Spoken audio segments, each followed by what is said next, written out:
Namaste, this is JBM Dr. Vishal Saxena, Associate Professor in Mathematics and Statistics in Jayoti Vidyapeeth Women's University, Jaipur. Today I am going to discuss on the module frequency polygon and the frequency curves. This module, this session is a part of the course Biostatistics under the program of BSc FND third semester and integrated BTech MTech FBT third semester, BTech FBT third semester of the university as well as the other universities. This topic of frequency polygon and frequency curves is a part of the course, is a part of the topic subject graphical representation of data.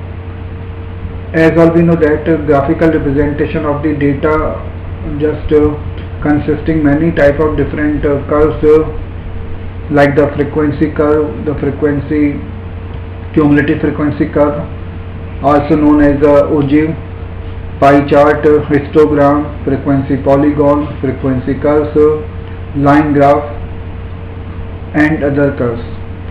So in the today's session we are discussing about the frequency polygon and the frequency curves. The frequency polygon is a kind of the or is identical of the histogram because it can be just made with the help of a histogram. So it can be considered as like identical to histogram, and in this diagram in the frequency polygon we take the midpoints of the bars or the rectangles of the histogram. We take these midpoints and we join one point to another, like one to first to second, second to third, third to fourth, and then so on.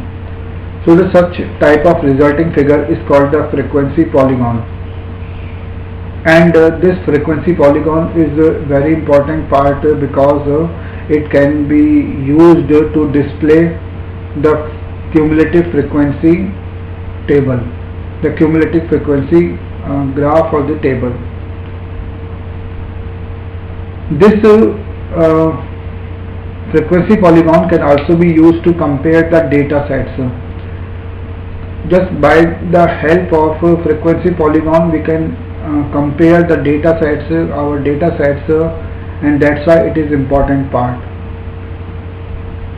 Now we have also another curve that is known as the frequency curve, and the frequency curve can also be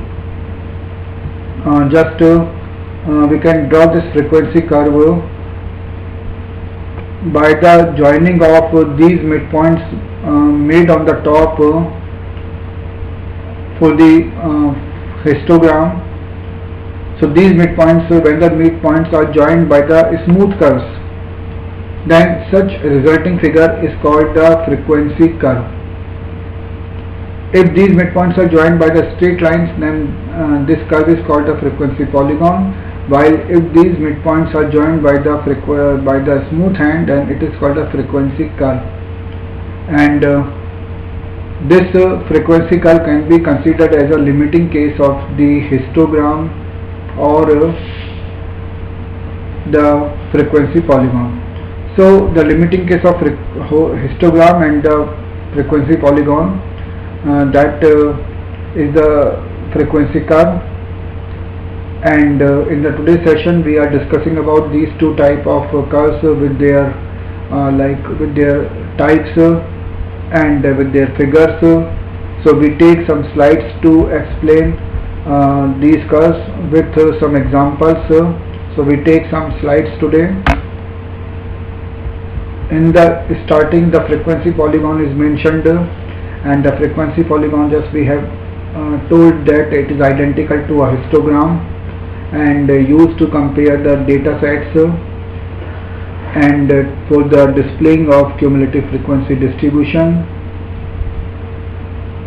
and it uses a line graph to represent quantitative data. How can we draw it? Just we have explained that First of all, we have to make a histogram. So choose the class interval and mark the values on the horizontal axis.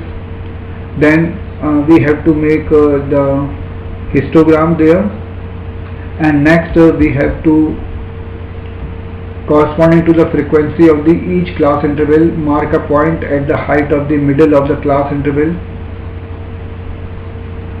So just we can also draw in this way there with the help of frequency, with the help of histogram.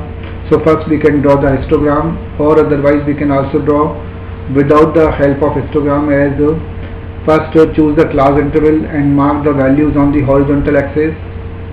Then mark the mid value of each interval on the horizontal axis, and mark the frequency of the class on the vertical axis.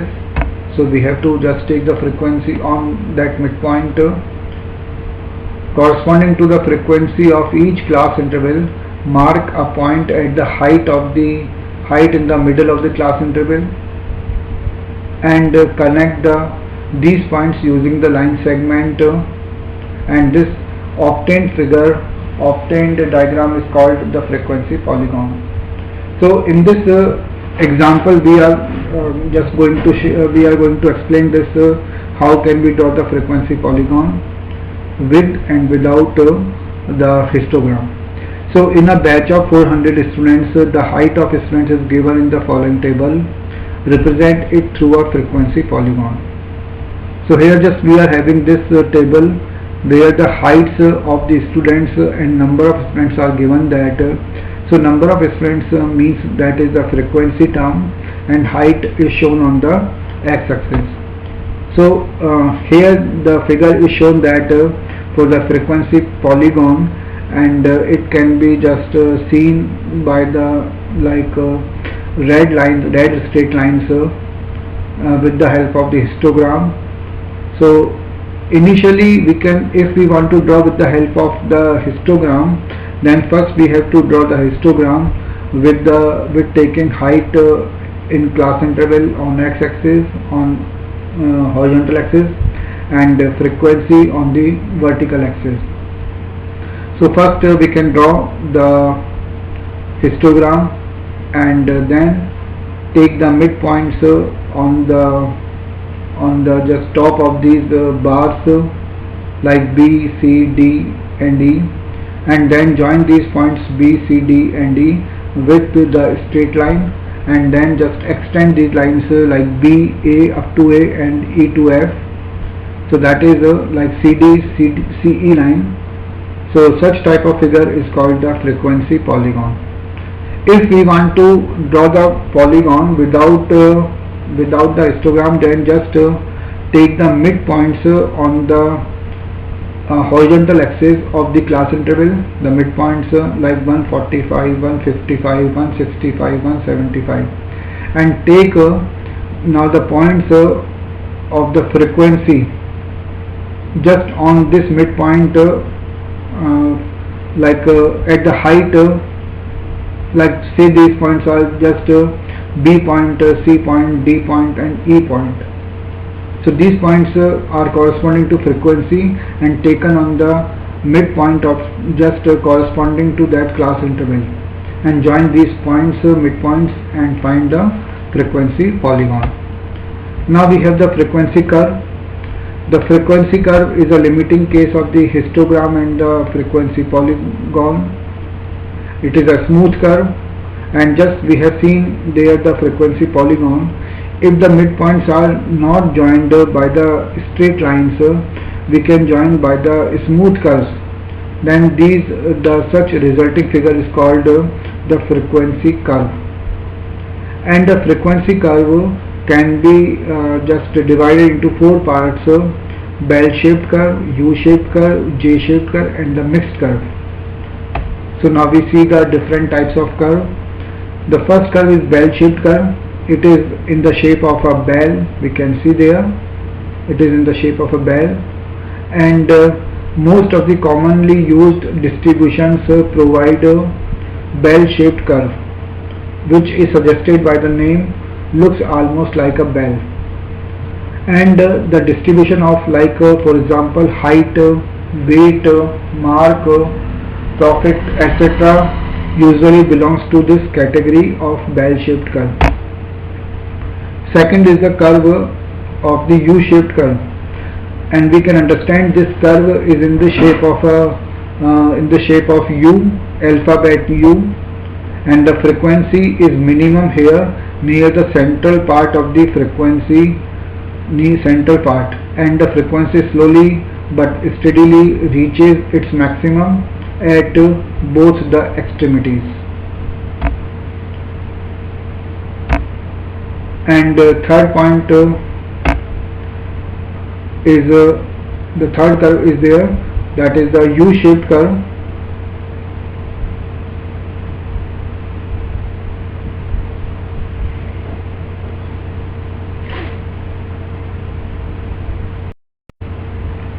So this is the U-shaped curve, the second one, the U-shaped curve, and the third curve is called the J-shaped curve, and in which the curve is in the shape of J, alphabet J, that is the J-shaped curve.